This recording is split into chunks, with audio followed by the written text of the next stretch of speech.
سلام به همگی. بعد از یه مدت طولانی فکر کنم 3 ماهه دوباره برگشتم پیشتون. خب از خودم انتظار میرفت که با توجه به اینکه تعطیلات تابستونی فعالیتمو بیشتر کنم، اما خب کاملا قطع شد. نه تنها بیشتر نشد، کلا قطع شد و دوباره با شروع دانشگاه من برگشتم پیشتون با ویدیو جدید. البته که ایده خاصی برای این ویدیو نداشتم، یعنی قصد کردم ویدیو بگیرم و ویدیو گرفتم. هیچ سناریویی برای ویدیو دیگه نداشتم، واسه همین با این ویدیو برگشتم پیشتون که قراره به سوالاتون جواب بدم.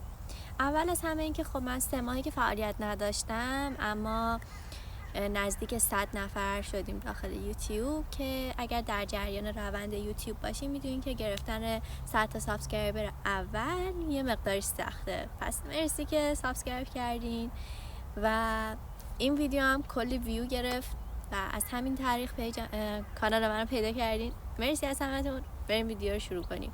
اگر سوال دیگه هم داشتین داخل کپشن همین ویدیو بنویسید و من براتون ویدیو میگیرم و جواب میدم.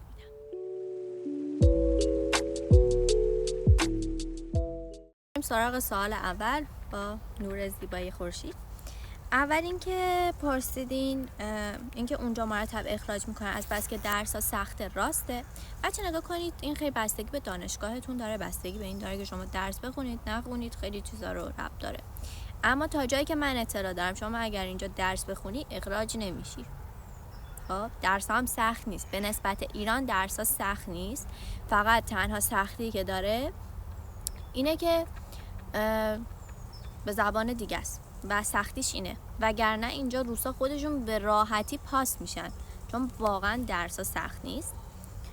سوال بعدی که پرسیدین، اگه میشه توضیح بده که حضور در دانشگاه ضروریه یا اختیاری؟ میشه فقط امتحان داد؟ کلا دانشجو بودن به شکل غیر حضوری چطوریه؟ اولا فکر نمی‌کنم مثلا غیر حضوری باشه، اگر باشه من اطلاعی ندارم. مورد بعدی اینکه میشه فقط امتحان داد. تا جایی که خب دیگه تو ایران بودم دیگه خبر دارم، شما داخل ایران اگر سر کلاس ها نری، فقط آخر ترم بری امتحان بدی و قبول بشی، استاد میگه بیا برو ترم بعد، دمت هم گرم، ای والله. اینجا شما اگر درستو بخونی، کلاس ها رو نری، بخوای بری امتحان بدی، اصلا رات نمیدن که بخوای امتحان. میگم برو بخون، از کجا بودی این همه مدت نیومدی سر کلاس ها؟ تا این حد بهتون بگم حضورتون براشون اهمیت داره که یه سری درس‌ها میان، حتی درسایی که شما اگزم دارین و فقط زاچوت نیست، اولش میان بهتون میگن اگر شما مثلا تا 2 بار 3 بار غیبت داشته باشین، تکالیف هم انجام بدین، شما اصلا نمیخواد بیاین امتحان بدین، ما شما رو پاس میکنیم. در این حد حضورتون براشون مهمه. ولی خب در کل غیبت هم میتونید داشته باشید دیگه، ولی باید اون شکلی به امتحان بدید. سوال بعدی، ببخشید میدونید که توی دانشگاه تایید ارزون روسیه برای دندان پزشکی چقدر باید هزینه کرد؟ در 1 سال مجموع چقدر هزینهش میشه؟ خودم چقدر هزینه میکنم؟ با صرفه جویی چقدر میشه هزینه؟ در مورد هزینه قطعا توی چند روز آینده که نه، توی چند هفته آینده براتون ویدیو میذارم در مورد هزینه‌ای که شما برای خورد و خوراک دارین. اما در کل بخوام بهتون یه توضیح بدم، برای دندون پزشکی تو دانشگاه ارزون رو نمیتونم به طور کلی بهتون بگم، باید تحقیق کنم، احتمالا براتون داخل کپشن مینویسم، میتونید اونجا رو چک کنید. من خودم چقدر هزینه میکنم؟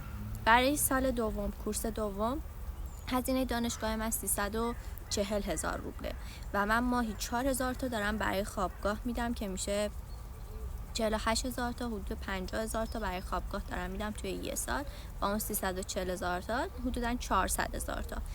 هزینه خورد و خوراک و رفت آمد و اینا هم که بماند، برای شما روی سالی 500,000 روبل حساب کنید برای رشته من، حداقلش برای رشته دندان پزشکی که قاعدتا شهریه بالاتره، علاوه خصوص که دانشگاه تایید بخواید برید، مخصوصا که امسال خیلی هزینه ها رو برد، خیلی شهری ها افزایش داشت.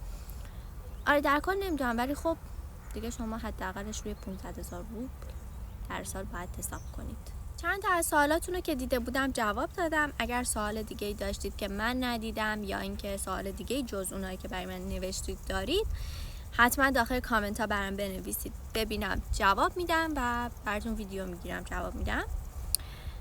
دیگه اینکه سعی میکنم فعالیتمو بیشتر کنم. داخل بنر چنل نوشته که هفته ای 3 بار ویدیو میذارم، اما خب فکر نکنم. سعی میکنم براتون هر هفته ویدیو بگیرم، تایمشو براتون مینویسم. و اینکه حتما راهنمایی میکنم که دوست دارین چه ویدیوهایی براتون بیشتر بذارم. خوشحال میشم. دوستتون دارم. تا ویدیو بعدی. خداحافظ. دست ویدانیا.